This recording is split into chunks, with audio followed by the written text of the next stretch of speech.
Las palabras claves de esta reforma, Bolonia, reforma universitaria, espacio europeo de educación superior, titulaciones, becas, privatización de créditos, calidad, validez, todo eso, lo iremos viendo cómo afectará en cambios a nuestra sociedad, ya que de todos es conocido que con este plan se van a abrir las puertas a todos los europeos, al igual que nosotros también podremos trabajar en sus países. Pero luego hay más, y lo iréis viendo. También traigo un deseo que seguramente está en todos vosotros, personas cercanas, no hay más que veros la cara, aunque no os conozca uno a uno, que se cumpla el gran objetivo que tuvo y sigue teniendo esta escuela: formar a maestros ante la nueva ley con el sentido original de eclesialidad, que durante 37 años se ha vivido en la Escuela Fray Luis de León como escuela universitaria y de los 25 precedentes como escuela de magisterio de la Iglesia. Aquí funcionó durante esos años un centro educativo admirable y servicial que enseñó sobre todo a vivir con ilusión la vocación docente a miles de maestros. Pedro Chico, excelente profesor y autor de un libro sobre la Escuela Universitaria Magisterio Fray Luis de León de Valladolid, 1949-2011, Alegría y esperanza ante el deber cumplido, nos dice en ese libro que no descanse en paz. Yo cuando leí aquello dije, pero bueno, Pedro, ¿qué es esto? Eso de no descanse en paz, pero que sino que siga viviendo, dice, en la mente y en el corazón de todos los que en él un día soñaron. Y aquí está. Pedro debe de tener algo en su cabeza que predecía lo que iba a pasar, algo pasaba, porque se ha escuchado sus palabras, no va a descansar en paz, sino todo lo contrario. Mis mejores deseos, sin ninguna duda, en esta nueva tarea. Mi presencia aquí está quizá justificada. Fui profesora desde 1986 hasta prácticamente el final del antiguo plan. Estas escuelas estaban regidas oficialmente por la ley del 17 de julio de 1945, que se extinguiría en agosto del 73 por un decreto del Ministerio de Educación, en el que se disponía la transformación de las escuelas normales en escuelas universitarias y su acomodo Ley a la Educación General de 1970. Os lo cuento para los que no habéis vivido ninguna etapa allí y acabáis de llegar, que sepáis cuál es un poco su historia. El decreto de aprobación del 2 de mayo del 78 y la orden ministerial de aprobación de la escuela como centro adscrito a la Universidad de Valladolid se publicó en 1978, por supuesto en el Boletín Oficial del Estado. Pero para entonces ya funcionaba a buen ritmo, gracias a un plantel de activos profesores y con un grupo de alumnos sorprendidos por el clima de acogida y confianza que desde el primer momento se respiraría en la escuela. Fui profesora de esta escuela y lo digo y lo cuento siempre con orgullo. Y vine con una misión bajo el brazo. Traje la música como necesidad en los programas educativos que en 1982 se renovaron y más tarde en 1990 con el comienzo de las especialidades, poniendo en marcha la de educación musical. Compartía mi trabajo en la escuela como directora del Conservatorio de Música, luego por tanto venía de la mano de una de las enseñanzas, creo que la única, en la que verdaderamente había dedicado mi vida. Vine segura de la importancia de la música en la enseñanza general e integral de los alumnos, tanto de infantil, primaria, secundaria y así como el bachillerato. Y al igual que el resto de las enseñanzas artísticas, esas enseñanzas nos hacían vivir en una experiencia docente con niños y jóvenes de todas las edades, una experiencia maravillosa.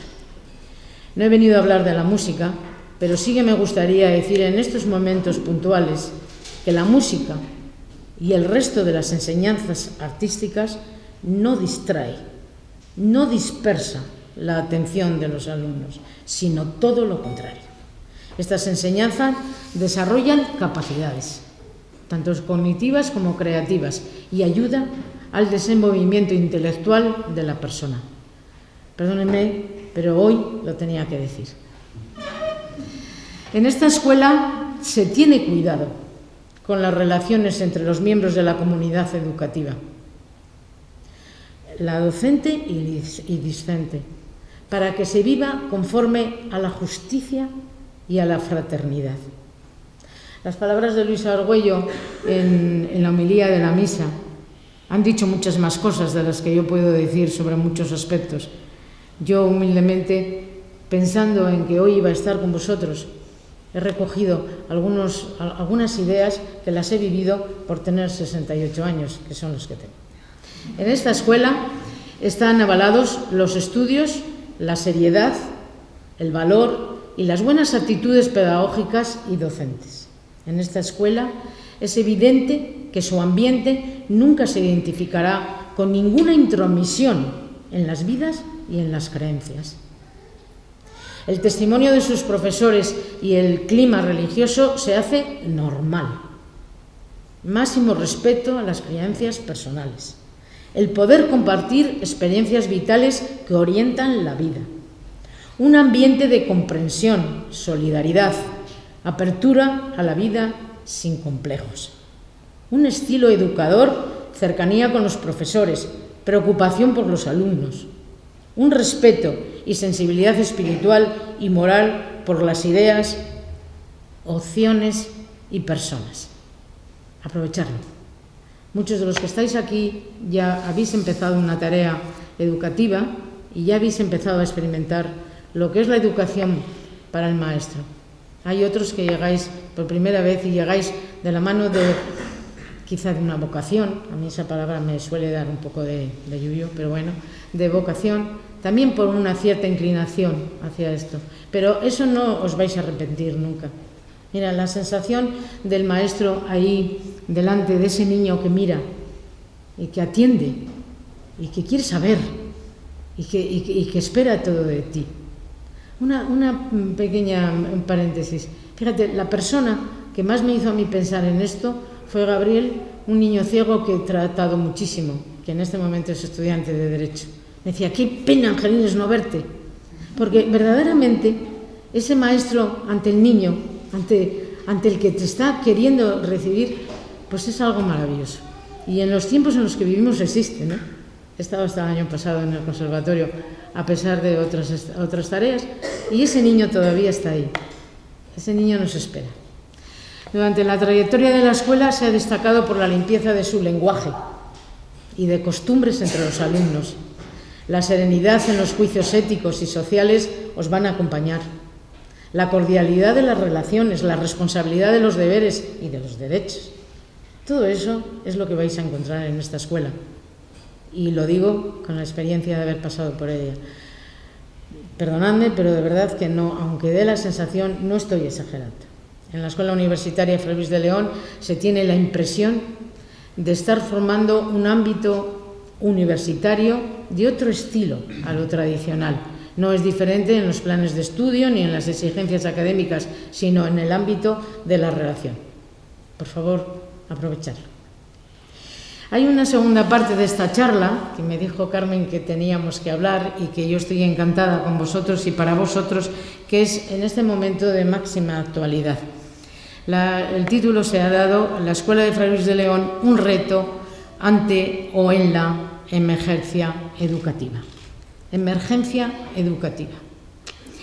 La palabra emergencia he tenido que ir al diccionario. A ver, emergencia en este momento.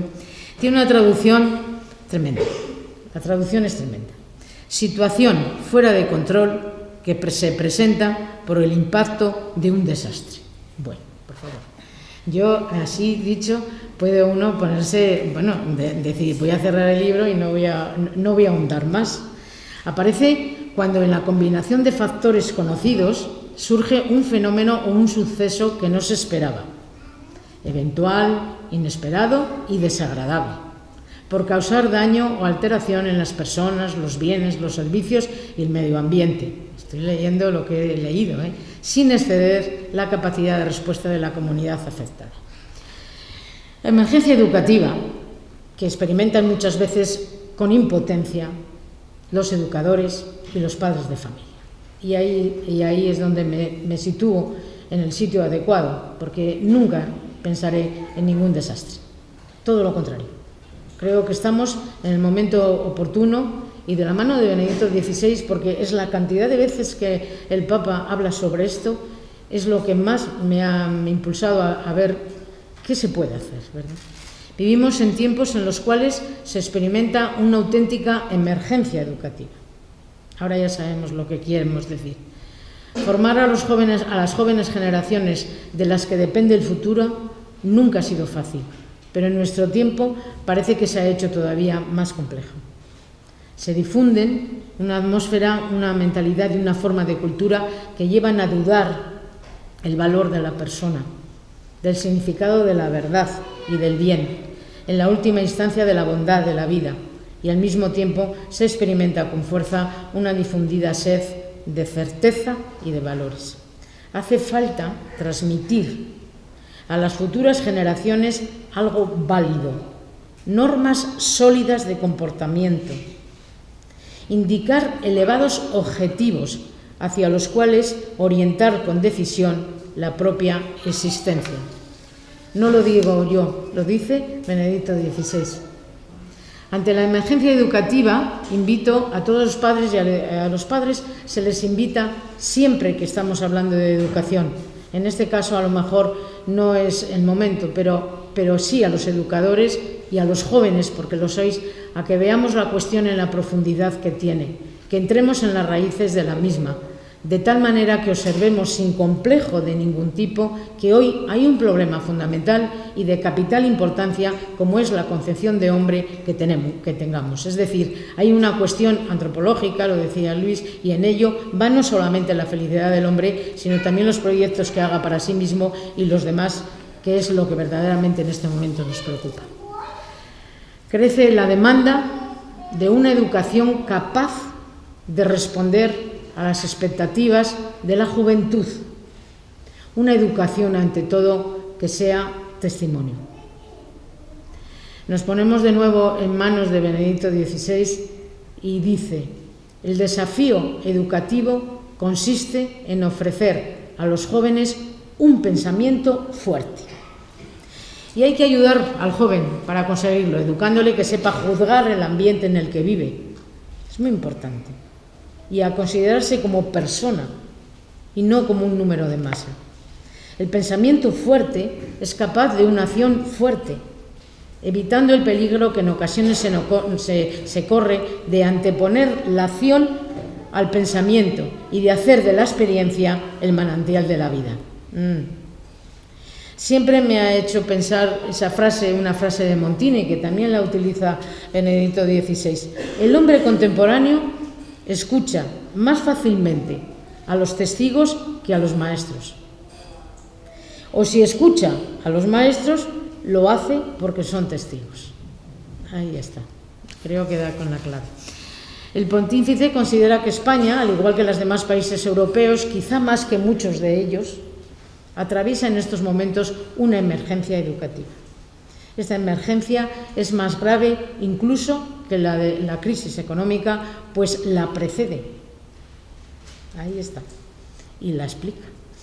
La educación necesita la cercanía y la confianza que nacen del amor. Pero en esa emergencia educativa lo más difícil es encontrar el equilibrio adecuado entre libertad y disciplina. Sin reglas de comportamiento y de vida, aplicada día a día, también en las cosas pequeñas, no se forma el carácter. Las reglas del comportamiento y las de la vida. Y no se prepara para afrontar las pruebas que nos faltarán en el futuro. Todas estas disciplinas no son insuperables, más bien puedo decir, o se puede decir que son la otra cara de la moneda o de la medalla del don grande y valioso que es nuestra libertad, con la responsabilidad que justamente implica. La magnitud del reto educativo es enorme. Las ideas, los estilos de vida, las leyes, las orientaciones globales de la sociedad que vivimos y la imagen que da de sí misma a través de los medios de comunicación ejerce gran influencia en la formación de las nuevas generaciones para el bien, pero a menudo también para el mal. Y no es casualidad su preocupación por el mundo, por los jóvenes, por los niños, en este momento de la mayoría de los educadores. Y esos son lo que sois vosotros y los que pensáis ser. Hay una reflexión, diría yo, que podría tener hoy gran valor en la historia de España. A diferencia de lo que sucede en el campo técnico o económico, a diferencia de lo que sucede en el campo técnico o económico, donde los progresos actuales pueden sumarse a los del pasado, eso ocurre, tanto en la técnica como en lo económico. La experiencia anterior sirve pues en el ambiente de la formación y del crecimiento moral de las personas no existe esa misma posibilidad de acumulación, porque la libertad del hombre siempre es nueva. Esa palabra hoy en esta mañana está muy repetida. Estamos ante una escuela nueva, y yo esto lo digo entrecomillado, porque verdaderamente lo que yo he respirado entre los que dirigen esta escuela es que estamos en una continuación importante de una tarea extraordinaria. Y por tanto, cada persona y cada generación debe de tomar de nuevo personalmente sus decisiones. Ni siquiera los valores más grandes del pasado pueden heredarse, simplemente tienen que ser asumidos y renovados a través de una opción personal, a menudo costosa. Y todos estos objetivos, estos proyectos especiales en esta materia, están en manos de personas, sea cual sea el género, la edad, o como vosotros que habéis elegido el camino de la enseñanza, para poder transmitir vuestros conocimientos y vuestros ideales, una vez acabada la etapa de vuestra preparación. Pues gracias por vuestra atención. No voy a hablar más, pero todo lo que acabamos de perfilar y destacar se lo debemos a personas que estudian, analizan y explican cuál es el efecto de la educación, el mayor tesoro que tenemos entre manos los educadores. Mi enhorabuena por elegir esta profesión y esta querida escuela. Estáis de suerte. Gracias. El que la Iglesia siga manteniendo una relación con el ámbito universitario y, como decía yo mismo antes, con el ámbito público universitario justo en el año del 8º centenario del nacimiento, del germen de la vida universitaria en esta tierra castellano-leonesa, parecía especialmente importante. Por eso, gracias a la universidad y, cómo no, gracias a la Fundación Tellamar y a todas las personas que han hecho posible, insisto, esta continuidad de la escuela, y a vosotros, primeros alumnos, que habéis confiado, ¿no?, en que esta iglesia germinal, con pocos alumnos, con una fragilidad, podríamos decir, vista desde fuera, mereciera vuestra confianza para desear realizar aquí vuestros estudios. Y termino expresando, además del agradecimiento y del saludo, el compromiso de la Iglesia de Valladolid en seguir apostando por esta escuela y en el apoyo que de una forma u otra la Iglesia vallisoletana pueda hacer para que la Escuela Universitaria Fray Luis de León de la Universidad de Valladolid pueda seguir creciendo, ensanchando sus posibilidades y prestando el servicio de abrir un ámbito, un ambiente para que podamos confesar y amar. Mi discurso que tenía preparado iba enfocado más a los alumnos, porque los demás, más o menos, como decía Angelines, peinamos canas, es decir, ya tenemos un recorrido y la vida también nos ha ido enseñando muchas cosas. Por eso valoramos ahora mucho la labor del maestro. Por eso, a los que comenzáis con 18, 19 años, tenéis toda ilusión, todas las ganas de enseñar. Quizás os falta lo principal, ¿no?, los instrumentos para enseñar, pero sobre todo, como decía Angelines, es que no se trata de contenidos, ni tan siquiera de lo que hagamos en el aula. No se trata de si sé mucho o sé poco, que es importante, no se trata de no saber nada, por supuesto, pero se trata de ser, lo que decía Juan Pablo II. Es más importante el ser que el tener. Y esta sociedad nuestra se basa en el tener. Es decir, todos miramos, tenemos coches y tenemos casa, títulos, pues coleccionamos títulos últimamente, ¿no? ¿Por qué? Porque nos falta el ser, nos falta lo más profundo. Y es que coleccionamos muchos amigos en el Facebook, vamos contabilizando todo, pero nos falta ser. Y para ser se necesitan muchísimas cosas. En algún día os daré el discurso que yo tenía preparado, porque creo, no porque sea bueno, que yo creo humildemente que no, era una cosa de andar por casa, pero era un discurso enfocado al entendimiento y a la voluntad. Es decir, ahora estáis comenzando. ¿Cuál era mi primera recomendación? Que pensarais por vosotros mismos. Una educación de calidad no es aquella que imparte unas cosas novedosísimas, que salen en los periódicos, sino una educación de calidad es aquella que hace pensar a la persona que está educando. Si nosotros logramos que cada uno de los que pasa por la escuela piense por sí mismo, ya hemos hecho un hombre, una mujer, alguien que va a ser algo dentro de la sociedad. ¿Por qué digo esto? Pues porque todos pensamos como nos dicen que pensemos, sin darnos cuenta, por supuesto. Oímos la televisión, oímos la radio, oímos a tal profesor, oímos a tal político, y sin darnos cuenta vamos adquiriendo ese pensamiento ambiental que nos rodea. Si ustedes y yo nos paramos un rato, nos damos cuenta de que tenemos hasta eslogans que son de los anuncios de televisión y formas de hablar que son ya de los anuncios de la televisión. Pero eso es una cosa externa, nuestro pensamiento también se hace como el de fuera. Por eso, si no está de moda una cosa, pues la rechazamos porque nos parece que no es buena. Y yo por eso pensaba, mi primera recomendación para los alumnos de esta escuela es pensar por uno mismo.